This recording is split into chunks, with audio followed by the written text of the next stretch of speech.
Now for another story coming out of India. One more cheetah that was brought to the country has died. This makes it the 7th cheetah death in India in the last few months. It's a fresh setback for the government. Last year, India began an ambitious program to reintroduce cheetahs in the wild. And the key word is that, reintroduce.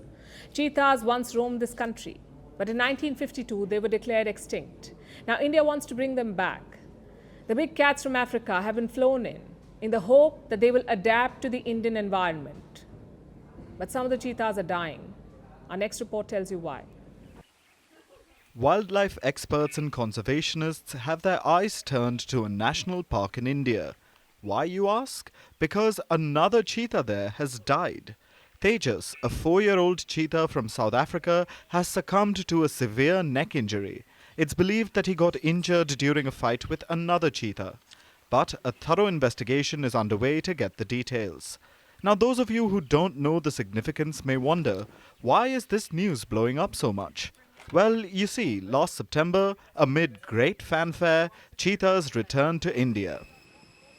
8 cheetahs were brought in from Namibia. They made their way to Kuno National Park in the Indian state of Madhya Pradesh. It was a landmark moment for multiple reasons.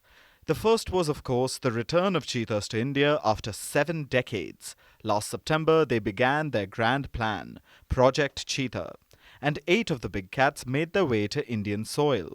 The plan was momentous for another reason too. It was the first transcontinental reintroduction and conservation effort. The cheetahs India received were from Africa. Another batch of 12 came in from South Africa this February. That brought the total number of adult African cheetahs to 20. It's only 16 now after the death of Tejas yesterday. Now, as you may remember, African animals are different from their Indian cousins, like the African elephants and lions. Cheetahs too have these differences. So it was always going to be a gamble bringing them to India. And that's what it has proved to be. As we said, Tejas is the 4th adult to die since it arrived in India. Overall, it's the 7th casualty.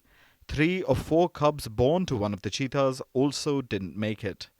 Now, as tragic as all of this is, officials claim it was expected. They have reportedly stated that they expect only a 50% survival rate in the first year.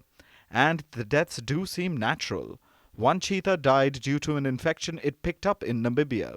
Another due to a heart problem. A third died after getting severely injured during mating. And Tejas was also killed by an injury from another cheetah. As for the 3 cubs, they reportedly died due to dehydration. Officials say that the survival rate for cubs in the wild is only about 5% anyway. So does this mean India shoulders no blame? Not quite. Experts have issued a tide of criticism at the program. First, they say that while deaths are common in the wild, the cheetahs in India were in a controlled environment. Better monitoring could have saved the lives of Tejas and the other cheetah that died due to injuries. Now to the cubs. Cubs in controlled environments like conservation facilities have a survival rate of over 70%.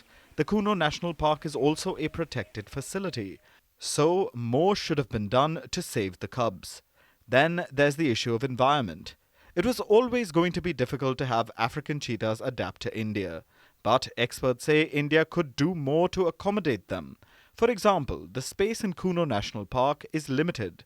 In the wild, cheetahs usually roam far greater stretches of land. This prevents conflicts with other cheetahs as well.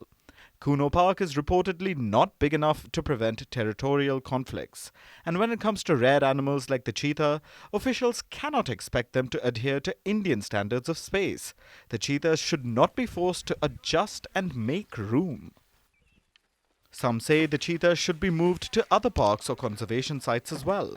But only one other site is reportedly ready to host them, the Mukundra Tiger Reserve in Rajasthan. But there are no signs yet that the cheetahs will be shifted there. The focus should be on prioritizing the lives of the remaining cheetahs. Even if the conservationists predicted a 50% death rate, we should do our best to beat that. It's hard to see cheetahs returning to India if they aren't made welcome here.